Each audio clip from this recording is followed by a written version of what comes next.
The gentleman from Oregon, Mr. Bentz. Pull that real close, Clip. Thank you, Mr. Chair. Thank you for holding this hearing. Thank you, witnesses, for being here and sharing with us your incredibly challenging stories. Quote, the justice system's not cooperating. This is a quote from one of the retailers here in your town. The justice system is just not cooperating. It's getting to a point where you either have to padlock every item that has to be stolen or could be stolen, or you have to fight back. And if you fight back, you take the risk of going to jail for protecting your property. That's one of the reasons we're here. Here's several more, because I've heard a lot of suggestions that we're here for reasons having nothing to do with why I'm here. This has 8.5 million people. That's just twice what my state has. It has 58 million people within 250 miles.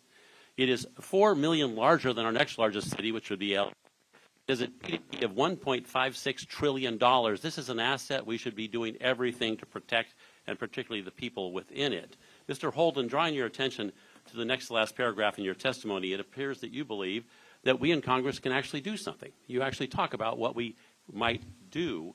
And so I would like you just to elaborate just a bit so that people aren't thinking that we're just here for show. We can actually do something. Can you go to that next to last paragraph and share your thoughts? Yes. When the public is not being protected, when we fear for our safety day in and day out, we lose our freedom.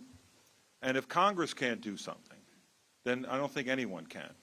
You can do this with funding. You can do this with certainly federal attorneys jumping in, prosecutors. There's a lot of things I think Congress can do. I'm here because, and as a Democrat, I don't agree with a lot of my party's stances on things, but and I'm more of an independent person.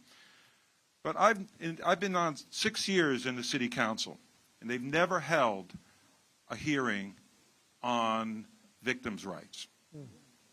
They hold hearings on criminal rights and how they're not being treated properly. And I get that. That's important to have. But what about victims' rights?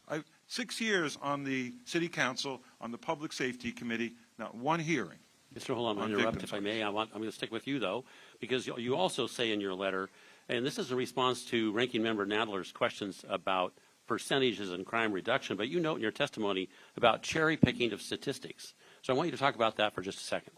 You note that that it's easy to twist these numbers around, and I'm kind of reminded about something that was said a little earlier, that it's easy to focus on percentages, but we should be focusing on the real numbers, as Mr. Tiffany pointed out, the thousands when we talk about percentages as though it's meaningless. Tell me what you say in your letter. That's a real thing, because I have businesses, and I have one individual owns 4 gas stations in my district, and he's from Southeast Asia. He's an immigrant. He is living the American dream until recently, until 2019, when the bail reform package went through the state. He says a good day for me and my 4 gas stations when I'm not held up.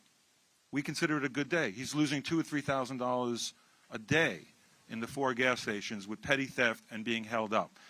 It's a serious issue, and we fought to get crime. We had 17 straight years in New York City of crime reduction up until 2019, when they pushed the bail reform and discovery through the state. And now crime is going up. And again, 13 years we've had an increase in crime. So anybody cherry picking those numbers, and anybody who's a real New Yorker knows that we had low crime, and we were proud of that. We were the safest city in the United States. Not anymore. Thank you. We're just a few seconds left, and I just want to say that I'm happy we're here in New York. But for those of you who want to see the consequences of lax prosecution practices, come to Portland, Oregon, and look at what's happened to that beautiful city where I went to law school years ago, and you can wander around in downtown Portland without fear of anything happening. The restaurants were great. The cultural scene was great.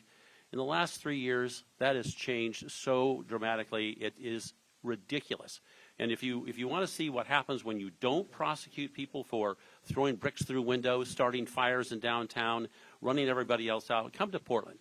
It's so incredibly sad. But I'm going to come back to New York for a moment. My last little phrase here is, despite what you folks are enduring here as a result of runaway progressivism, You still have these wonderful people, the police, working for you, and I'm happy for that. But I tell you, as I sit here and listen to Democrat politicians use rampant crime and violence to justify more restrictions on possession of firearms, I must say, please, let's turn our attention to the good things we can do in Congress. And with that, I thank you all and yield back. Gentleman yields back. Thank you.